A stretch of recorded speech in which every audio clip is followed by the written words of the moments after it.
morning. Coffee cheers to you all. It's 8:42 in Los Angeles. Impossibly beautiful day today. Just a perfect day. And I'm thinking about the KonMari method, or however you say it, KonMari, I'm not sure. But what the KonMari method is, I did a video a few weeks ago about how I used this Japanese woman's minimalism method to get rid of most of my clothes. It's called How I Got Rid of All of My Clothes.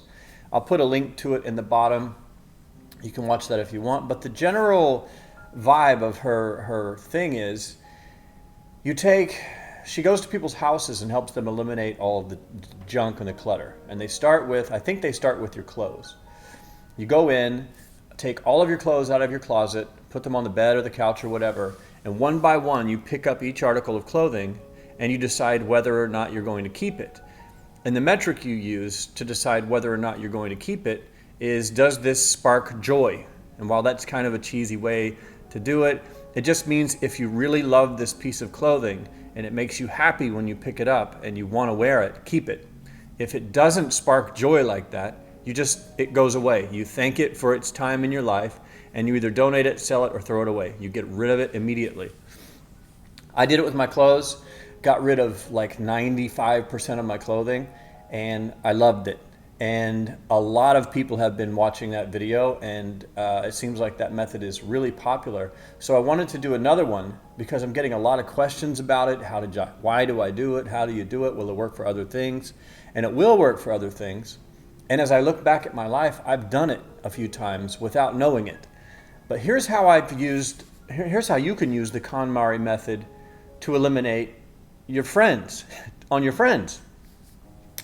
So it's the same concept. In your mind, you can't literally put all your friends in a room and like throw them out the window if you don't like them. But what you can do is in your mind or on a piece of paper. This is so funny because I've actually did this about 9 years ago. In your mind or on a piece of paper, think or write down all of your friends, like your acquaintances, your friends, people you see on a regular basis. And then just think about them. Close your eyes, imagine that person in your mind and think, does this person spark joy? And the way to translate that would be, does this person make me happy? Am I excited about the next opportunity I'll have to see this person? Do they bring a feeling of positivity? Are they excited about life? Do they have any kind of a superpower that I enjoy being around? Like, are they extra funny or extra talented in some way or extra smart about a certain subject? And if the answer is yes, and when you think of this person, you go, yes, absolutely, then you keep them. And then if the answer is no, you discard them like the clothing that you no longer wear. And it's kind of a strange thing.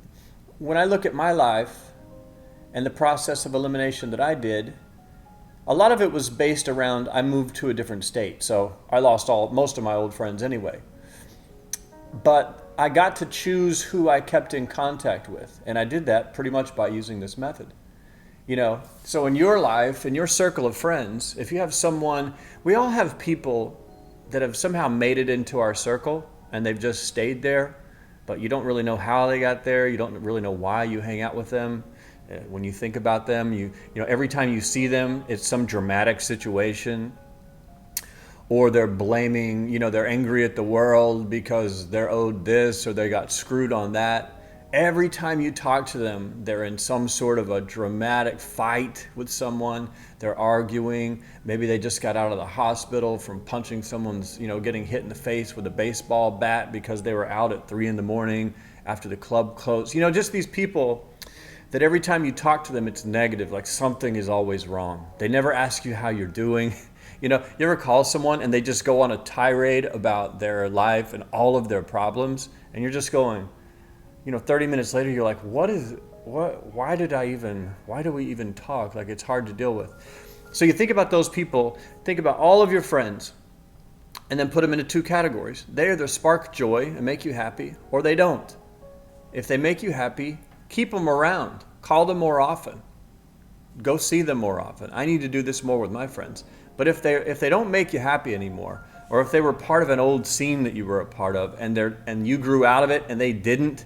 Like, let's say we all used to do heroin back in high school, and you and your best friend did heroin.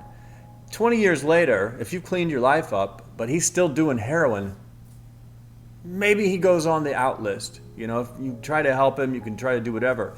But if he's not, you know, some people just don't grow with you, and those people get eliminated. They get eliminated immediately. Spark joy, yes or no? It's a pretty simple question. So that's the way that I would do it, and that's the way I've done it. And what you'll end up with is just like my clothes. Sure, if you look at my closet right now, I have like 7 shirts, 2 pairs of pants, you know, seven pairs of socks and underwear, no hangers, no fancy anything, just the basics. You look in the closet, you go, wow, this guy really doesn't have many clothes. But it's really all that I need. And it's the same way with your friends. If you eliminate all of your bad friends, you might be left with, you know, if you have 25 friends right now and acquaintances, and you eliminate all of the dramatic people that drive you crazy, you may end up with 2 people, 2 friends left.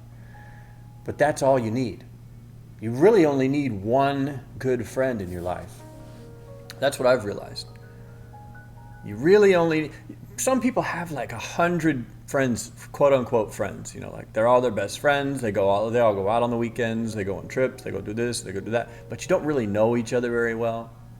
And you've never really had a struggle together and like made it through it. It's those kind of people. There's only a few, and you really only need 1. But when you get to the end of your KonMari method for your friends, you may find just 2 people left, and that's okay. Just like with my clothing, it's really all I need. A couple of friends, really all I need.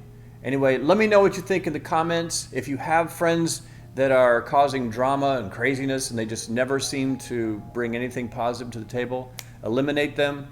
And we'll do this as an experiment. Write down your list, look at the names, and it might be kind of eye-opening. Can work for family members too. If you're, let's say your cousin's driving you crazy, like every time you talk to him, he's on the run from the police, you know, or something crazy. Maybe he gets eliminated too. So do it and cut. Make those cuts. See who you're left with, and then cherish those friends. That's it. You guys have made it through my KonMari method of friendship, and you're watching this YouTube video, and I've obviously made it through your elimination so far, and I hope we can continue that, man. Anyway, have a beautiful day. It's Friday. We made it through the week. We'll do it all again next week. I'll be here, you'll be here, and I will see you in the future.